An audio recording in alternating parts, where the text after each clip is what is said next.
Hey, Casey Ho fam. I have a video here on the demonetization in India that Modi is doing. And let's go ahead and take a look at it. Over the last few days, the international mainstream media of the world is publishing all kinds of stories about the demonetization in India, and many of them are misleading the citizens of the world by telling them the half-truth, which suits their interests. However, every citizen of the world deserves to know the reality. Seems reasonable. Not so long ago, the government of India ran a massive campaign in which they encouraged all the citizens of this country to open a bank account, and that could be done even with a zero balance.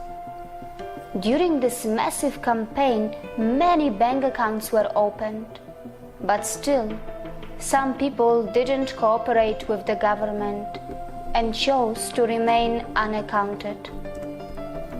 After some time, the government of India started another campaign in which every citizen of India was encouraged to declare their undisclosed income. And not just that, the government of India even went one step ahead and promised that no questions would be asked to such depositors. As a result, many citizens went ahead and declared their undisclosed income, but many still didn't and preferred to keep their income hidden from the government. And only then, demonetization happened, which meant that all the existing 500 and 1000 rupees currency notes were no longer legal to perform any financial trade. However, they can still be deposited in the bank accounts up to a maximum of around $3,600 per individual. And if it is more, then one must produce the documents to support one's income. Oh, snap. The idea was simple. Make the life difficult for the people who are dealing in all kinds of organized crimes.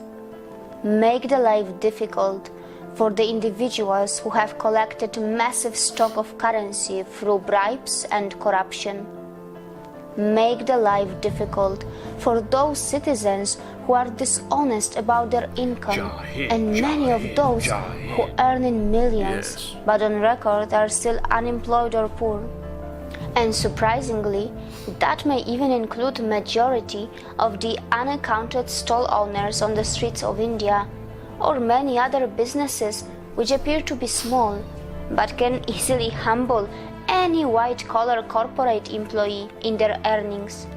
And most importantly, by this decision, the government of India has deeply hurt the fake currency racket and has taken a great initiative to merge the parallel economy into the mainstream economy. And for all those who have earned their money in a legitimate way have a chance until 31st December to go and deposit their money in their bank accounts. By doing this, the government of India has taken a very brave decision.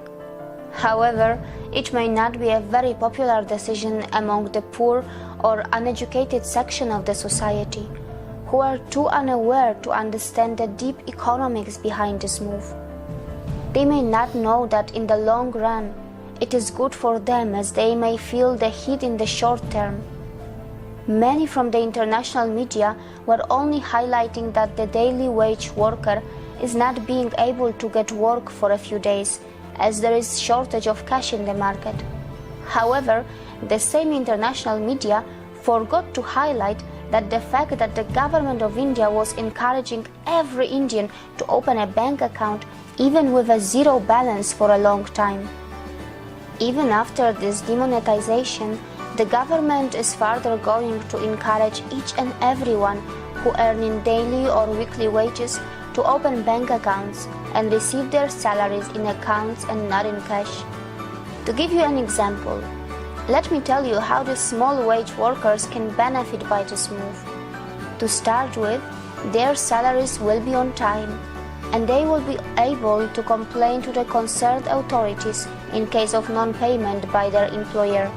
And not just that, the worker would also get the benefits of the industrial acts and will be able to have PF, Provident Fund. They will also be able to have free medical treatments from ESI, Employees State Insurance Corporation hospitals, and medical colleges. And the biggest turnaround is likely to be seen in the freshly updated poverty and unemployment statistics from India, as due to this decision, many so-called poors are going to jump out of the poverty line in a moment. Not because they would start to earn more overnight, but just because what they earn will now be more visible to the government, and more importantly, to the international organizations who have some horribly wrong statistics of India's unemployment and poverty rate.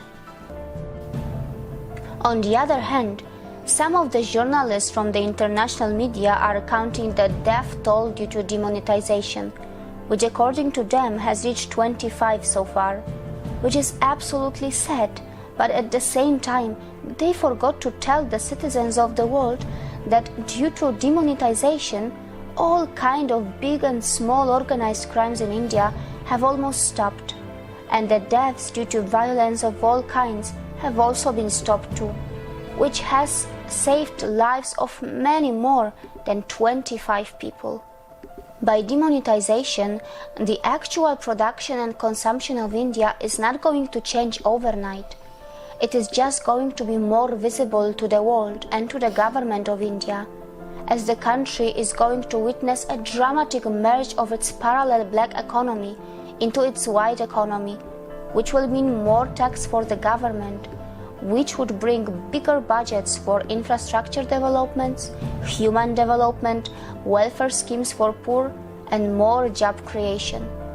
One must remember that bigger revenues mean bigger budgets, and bigger budgets mean bigger growth and bigger possibilities.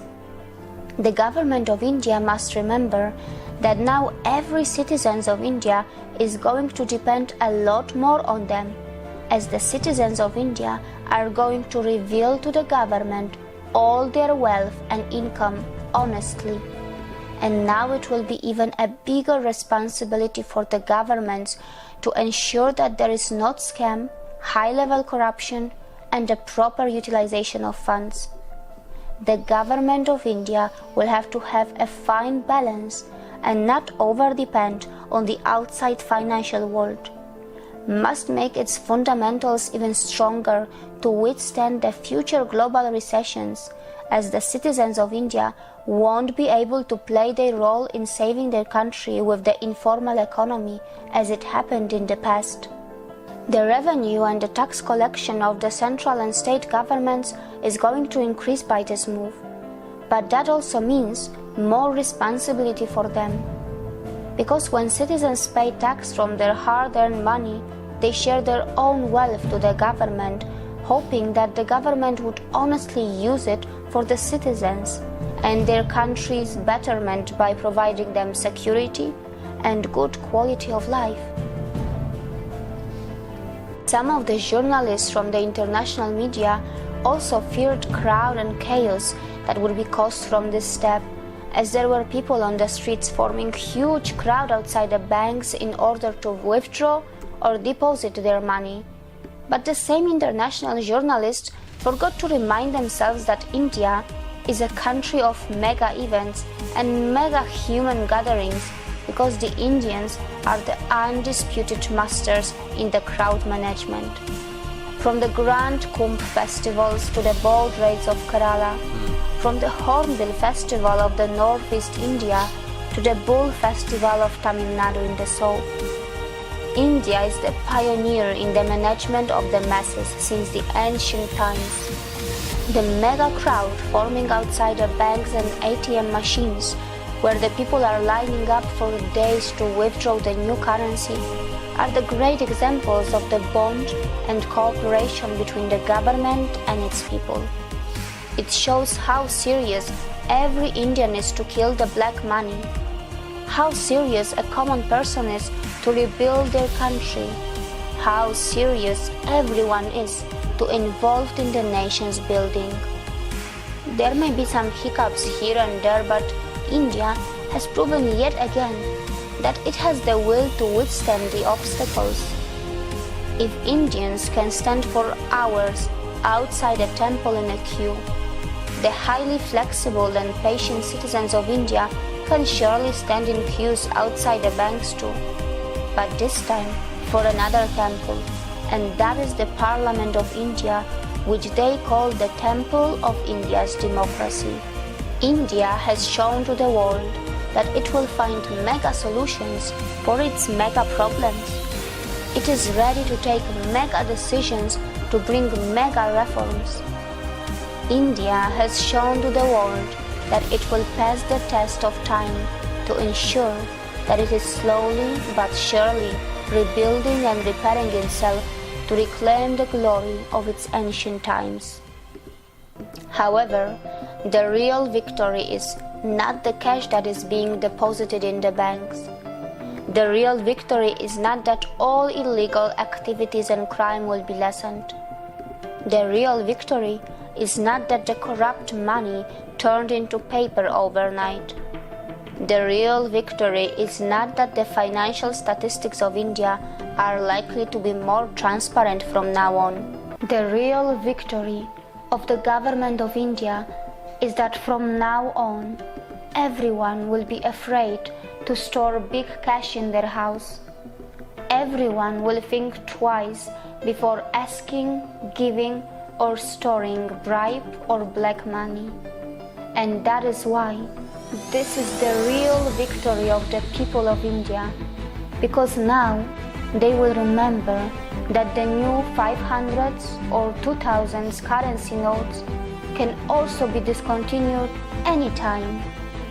And this will inspire people to do the transactions in white money and encourage them to open bank accounts, making India a cashless economy, making the life of criminals more difficult, and reminding the people of India the glorious word Satyamev Jayate from the ancient Hindu scriptures, which means truth alone triumphs.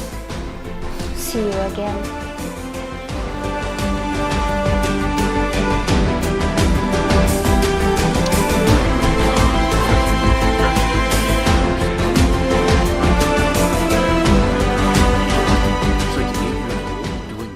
What the hell's going on, man?